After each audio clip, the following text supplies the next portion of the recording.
Hi, welcome to the HardReset.Info channel, dear viewers. In front of me, OnePlus 11 device, and now I'm gonna show you how to recover removed photos and videos from the recycle bin.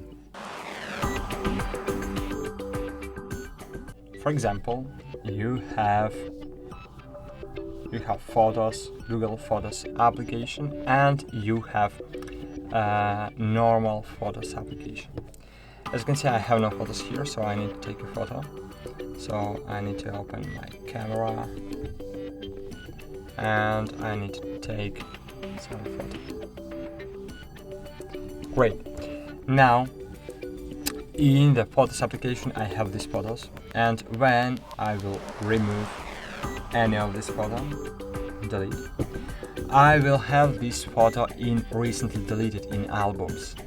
Here you see recently deleted folder, and here, as you can see, these photos will be here during 30 days. After that, it will be permanently removed from the device. So you can recover it by selecting it and restoring it. Great, images was successfully restored. In the Google Photos application, we have the same situation. For example, I want to remove these photos. Just click remove, go it, move to trash. Now choose library, and here choose trash.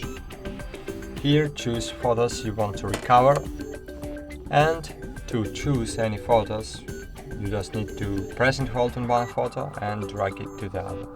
Great. Then choose restore, restore 5. Great, 5 photos was successfully restored. That's it. Thanks for watching, like this video, subscribe to our channel, and bye!